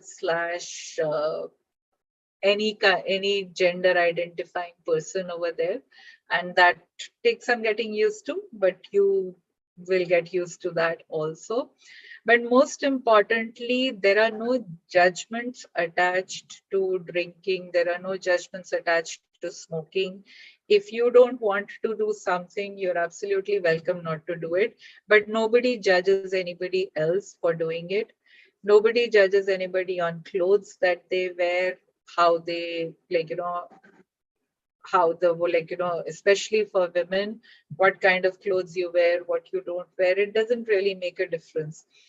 And the other big thing that you will find will be disconcerting, especially for the boys, is that there are no clear gender assigned roles over there. Canada is one of the most gender neutral countries in the world, which means that if you're a group of friends, the girls will not automatically make the tea. The girls will not automatically lay the table. If you ordered food from a restaurant, the girls will not open the like, open the packets and put it in plates and give it to you. You would be expected to do as much of work as anybody else. So both boys and girls need to be aware of the fact that there are no roles assigned. Just because you're a girl, you will do this, or you're a boy, so I will not do this. Be prepared to have face those kind of challenges. And if you're flexible, you will learn all of these things, and before long, you will even wonder why it was such a big issue. Academically, a few things you need to be aware of. First and foremost is plagiarism, which basically means you can't copy paste from any website. You can't copy paste from each other. You can't take notes from your friend and use that in your assignment. If a professor finds that the text in 2 assignments is the same, both of you will get flunked. So, and if it happens a second or a third time, then they might even report you for misconduct, which is like cheating in the Indian context. So make sure that you are always very, very careful, especially in assignments that you're submitting at the last minute. If you've forgotten an assignment, or if you haven't been able to finish an assignment, then it's the easiest thing to do to copy paste. Don't do that. Even if it's better to get a bad mark in something that you have submitted yourself than get and fail as well as be sent to your advisor for misconduct. Punctuality I've already talked about. The other thing you will have to learn to do is ask what your, whatever your issue is, whether it is the fact that you can't find the hot water tap, or whether it is the fact that you can't find your classroom, or you don't have enough time going from one classroom to the other, or you did not understand that particular assignment. Whatever it is, you have to ask. And here I go back to the first slide where I talked about the individual society versus a group society. So when the society is individual driven, unless you say something, the other person will not help you, because the assumption is if you have not said anything, you're fine. So you have to say what your issue is. If you're missing your parents and really feeling miserable, or if it's Diwali and you're thinking, oh my God, it's Diwali and I'm sitting over here and studying, whatever the issue is, you have to say it. You have to say it. There are many people over there to hear whatever you have to say. You just have to find the right person. If it's academic, you can talk to your academic advisor, you can talk to the faculty, you can talk to the international student services. If it's personal, you can talk to your roommate, friend, senior, Indian Students Association. Again, international students advisors are there. International student services have always an advisor on call.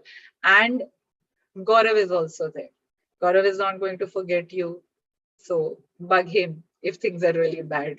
And Gaurav, I'm sure you can kind of reiterate that, but you have to ask for help. If you're drowning, ask for help. If you're succeeding, look for who else is not coping as well as you and try to see if you can help them.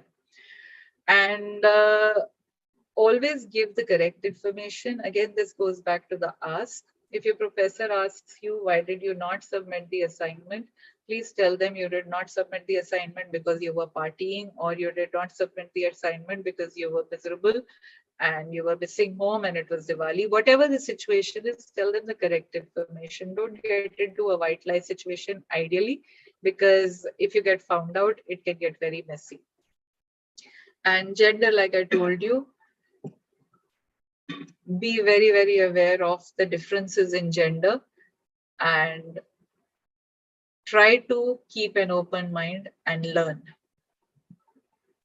If you do that open mind thing, I think you'll find that within the first, if you're lucky, within the first month, you'll have adjusted, but within 3-4 months, you would completely be adjusted. Just one last point. I know I've removed the slides, but one last point.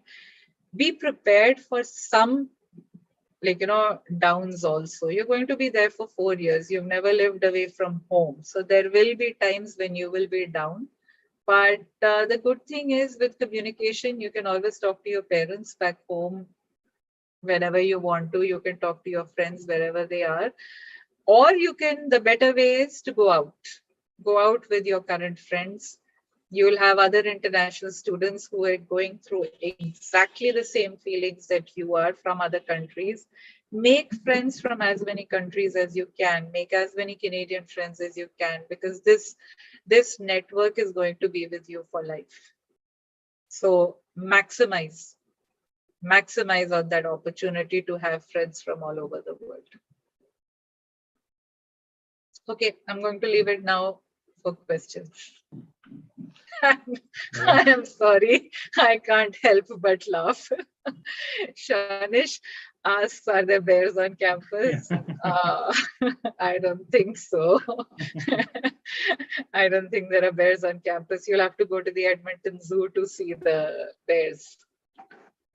And Gaurav, now I'll give that to you. That question was just too good to not ask. Yeah, in fact, I also was about to ask you that. Good one, Shanish. Yeah, okay. So all of you, if you have any questions regarding any topic that we have discussed today, please feel free to write in the chat box. Okay, so Tanmay wants to know, do we get a work permit with the study permit, or we can work with a study permit, as in for the part-time jobs? You get, if you have a co-op, your study permit includes a work component. If you do not have a co-op, irrespective, you're eligible for 20 hours on campus during academic term and 40 hours during vacation. So you don't need a separate work permit for that. That is, all international students are eligible to work 20 hours on campus, off campus during academic term and 40 hours during vacation. The co-op students will get a work permit included in their study permit application. For SIP, Ma'am, are there any restrictions for leaving the campus and campus timing for residencies? No. Again, it goes back to the individual versus the group. The individual has full control over what they do. There are no restrictions. You you get a one card. That one card is also swipeable usually. So wherever you go, you can swipe yourself in and swipe yourself out. Some labs and expensive equipment might be in protective areas. So those areas might be restricted. But general, wherever, like hostels are also, residences are also restricted. Your card will only swipe you in into your hostel. It will not swipe you in into somebody else's hostel. So those kind of restrictions are there. But apart from that, no, the university campus is open. Okay, Devansh wants to know, please clarify if they will get an option to travel from the airport to the university via the university shuttle. So yes, Devansh, that option is available, especially around the time when it's a start of the intake. So definitely, yes, we do provide shuttle services. And for the same, you can write to the Indian Student Services and they will let you know the whole process, how you need to do that. Maria, if you want to add something to that. No, I think I was going to refer to you again for that, Gaurav. I think that is an answer that you would be better placed to give. Right. Yeah. So yeah, you need to get in touch with Indian Student Services. You can write an email to them and they will let you know the process, how you can board it, especially around the start of the intake in September or somewhere around from mid of August, actually. So there are definitely shuttle services provided from the airport to the university. I want to ask something, if I may. Yeah. Sure. Yeah, ma'am, actually, I want to talk about the residencies. My daughter had filled up her residency in a shared accommodation with some other person, but that person has got a very different email from what my daughter has received. So if she is put up with some other person, and if she will she be getting a choice to change over once inside the residency or something? Will there be some rules to follow or something like that? Because we're not sure how the children are going to move to the residencies. Right. Okay. So for this, I would like to answer. So at the initial phase, when you have been given the room, of course, it's not necessarily that as soon as you join the campus accommodation, you are given the option to do that, to change your program, your room, because obviously you have to understand that is a time when every other student is also coming in for the first time and will be taking their place and stuff. And yes, if you have any request wherein you want to change your room partner, you want to change your room category altogether, then you have to get in touch with the housing team. Their email ID is housing@uofalberta.ca. And as and when the option to change is available, of course, they will let you know about the same.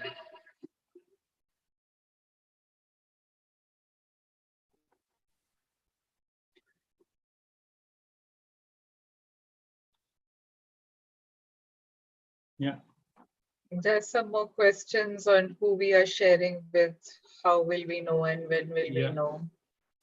So basically, I'm sure you have, if you have applied for the on-campus accommodation, you would have already received an email from the housing team, wherein they have given you an option to confirm your room category and pay the advance. And once you have done that, you will receive an email again from the housing team, in which they will inform you about the room category, which particular building you are staying in, what is your room number, and all those things. So you will definitely receive an email from the housing team.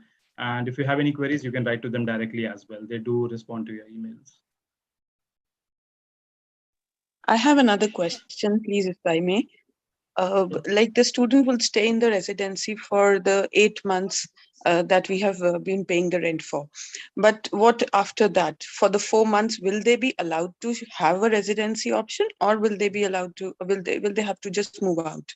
No, so they will have an option to extend their stay by another 4 months. So the initial reason that they're only given an 8-month contract is because in 1 year, there are only 2 academic terms in which student obviously has to stay at the university, and that is the fall term and the winter term.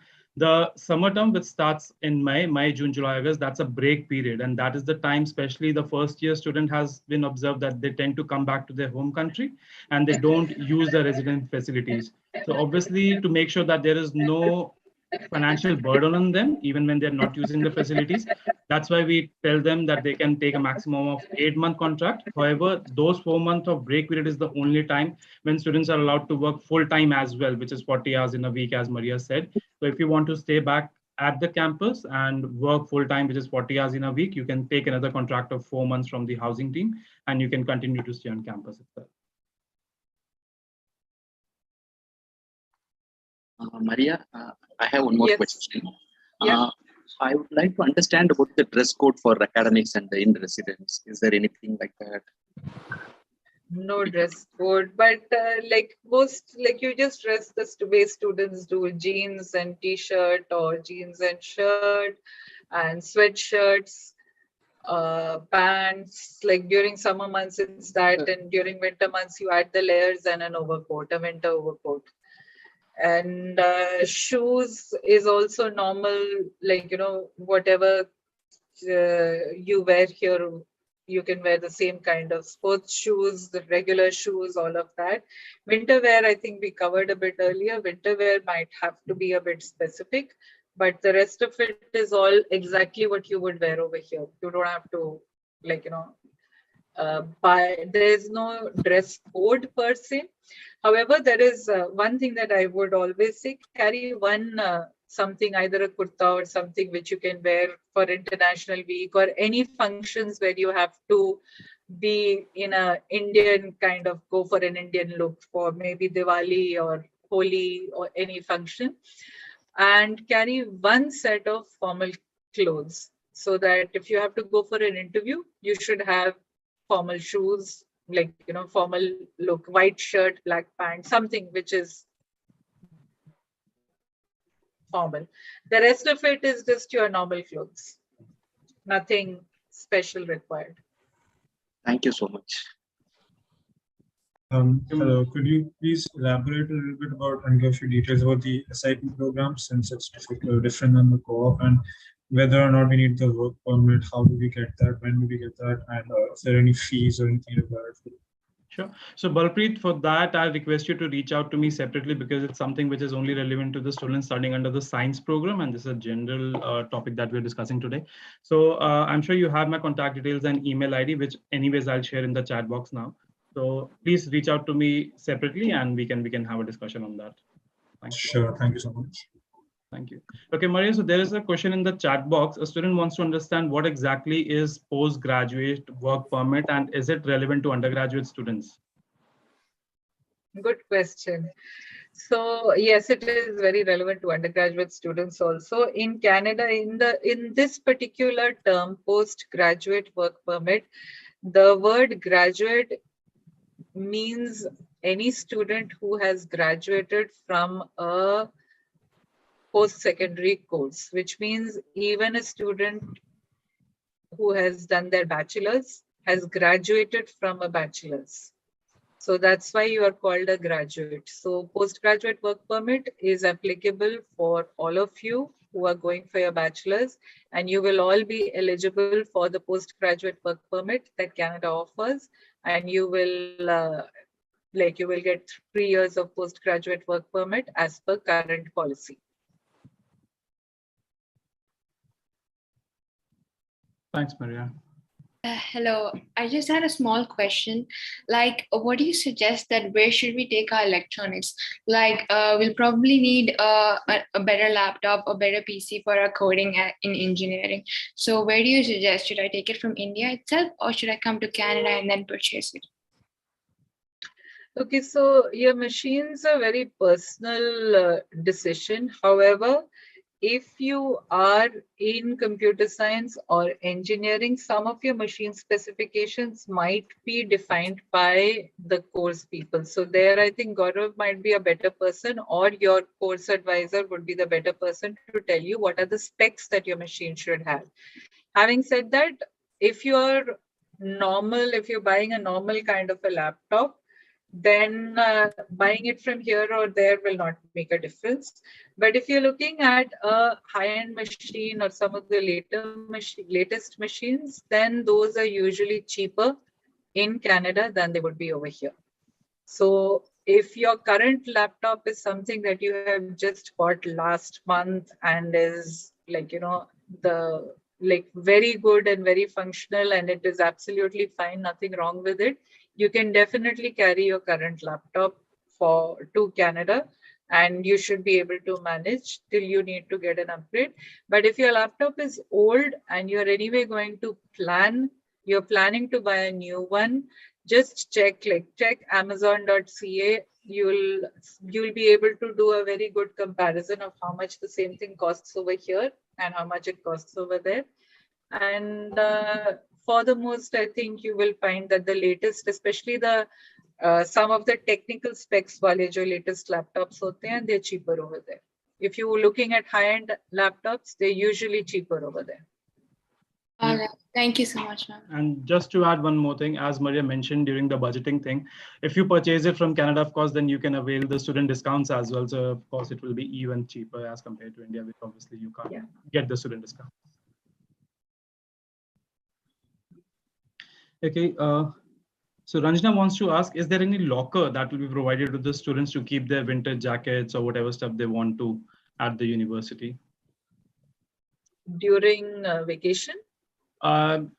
Otherwise as well, if they are coming from open area into the university and want to keep their jackets or thermals in the locker while they study in the classroom, which is all centrally heated. So will they have a locker to keep that stuff? I think all students get a locker. I think everybody gets the locker. You just have to put a lock. You just have to get a lock and put a lock on it. And basic stuff like books and, like you said, jackets and all you can put in your locker. Yeah. So the short answer, yes. Right. Okay. Okay, I see two more questions. So Gaurav wants to, okay. Gaurav, because your question is in regards to the visa processing time, so unfortunately this will not be the right session for you. As in this is not the right session to ask this question, but of course you can get in touch with me separately and we can have a discussion on that, because it all depends on your individual profile, when you have applied, which category you have applied under and all that stuff. So we can talk it separately. Hadit, okay, so even for you, Hadit, because you're not able to register for a couple of programs, I understand. It's regarding the registration into the program and make your timetable. So for that, you need to get in touch with your individual faculty, because they will be only the person to assist you with the same. So if you don't have their email ID, you can get in touch with me and I'll let you know. Maria, I see you want to add something. Yeah, there is a question on mental health services on campus that I just wanted to answer. So Okay. once you're done, let me know. I will come Sure. to that. Yeah, you can. I think I have answered the registration related program. So yeah, of course you can. Okay, so this hello, is actually a very important question. Yeah. Yeah. I have a very important question. Do I have to fill any forms at the port of entry during immigration, like during the second counter? Do I have to No, fill any forms during there are immigration? no forms that you fill in at the immigration counter. In the flight, you will get a form that you have to fill up. That's it. That's your declaration form. Oh, okay. And that was also referred yesterday in the INSA session. You get a declaration form which you have to fill up. One is your normal declaration form, who you are, which flight you're arriving from. The second is a COVID-linked declaration form that you don't have COVID or you're vaccinated. These two forms are usually handed out in the flight. In case, for whatever reason, say you're sleeping and the air hostess or the cabin crew did not give it to you in the flight, when you go to the immigration counter, the forms are kept over there also. So you can just pick up the form over there and fill it up and then go to the immigration counter. Okay, thank you. So I'd like to come back to the mental health question. Yes, the university has very good mental health services. And in fact, it is something which is a priority for all universities in Canada right now. So the way it is applicable, and this is where you have to take a call, it works at multiple levels. You can obviously go to the international student services.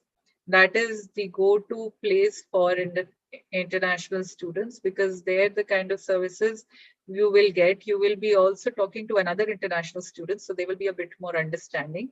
If you're on residence, your residence, every floor of the residence has a RA who is like the big brother or the big sister of your floor.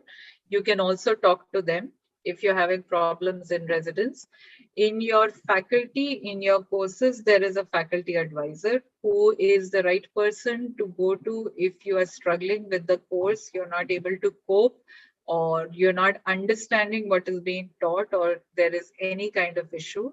Then the library is also a very good resource. Library also has a lot of workshops which are being conducted, which are basically to help international students understand the difference in the academic teaching. Your own particular faculty may also be. And apart from that, there is a mental health services, there is a counseling division also. So you can also take a separate appointment with a counselor if you want to. I don't know if you want to add on anything, Gaurav. No, I think pretty much you have covered. And yes, as you mentioned in the past, the very first point of contact, what I understand is, of course, your fellow students with whom you are traveling. And I see you have made your own friend circle already in the WhatsApp group, and you know who all are traveling along with you. So just one suggestion is that, yes, it's understandable that it's a very first time you're traveling overseas, and the overall culture differences there, as Maria explained in detail in the past. So just one suggestion is, when you're feeling left out or you're feeling alone or homesick, don't go in a shell. Go out, ask for help, and definitely there will be help provided to you. It's not like India, wherein someone will walk up to you from the management and ask that if you need any help. But if you go up and say that I need help, then definitely there'll be a lot of help provided to you. So that's definitely there. And you have access to help both in Canada and in India. So always keep that in mind.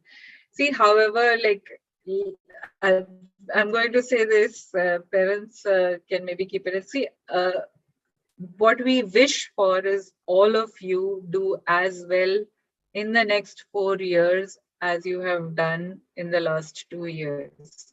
You're going to the university because you have performed academically at a certain level, which means you're top of the class, or top 10 percentile or top 10, 20 percentile in your class, which means you're used to being in the top of the class. However, university life is different. University life is stressful. There will be a lot of deadlines. There will be a lot of assignments. Sometimes there will be 10 assignments at the same time. So it is possible you will slip up at one time or the other. If you mess up, what is important to look at is that you have to make sure you don't mess up again. You've made a mistake, you messed up one exam, it's 4 years. Messing up one exam doesn't really mean that you can't make it up in the next one. So just always keep your goal. Your goal is to graduate with good marks and get a good job, right? So keep that goal in mind. And even if you slip up once or twice, pick yourself up and keep going towards that goal. Because like I said, there will be ups, there will be downs. What you have to do is make sure you climb yourself out of those downs and focus on the ups. Yeah. Great. So I think that is it for today on that note. And if, of course, if you have any questions which are still unanswered, you can, of course, reach out to me. I've shared my contact details already in the chat box. I'll share it again. And of course, we also have a wonderful session yesterday from INSA. So if you have any queries from the INSA team, you can write to them as well. And yeah, I've shared my details again in the chat box. Thank you so much. Now, before we leave, I would ask everyone to please switch on your camera so that we can take a quick pic.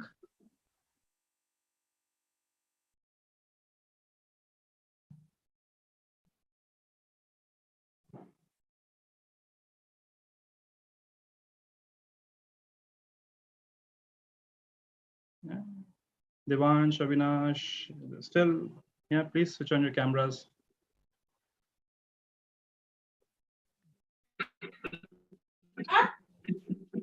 Great, just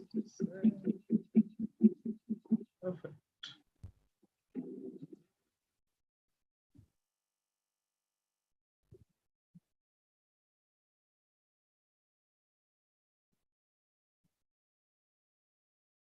Great. Thank you so much, everyone. Thank you, Maria, for joining in and giving such a valuable information. And I'm sure students, you still will have a lot of doubts and a lot of queries because it's just the beginning of the process, of course.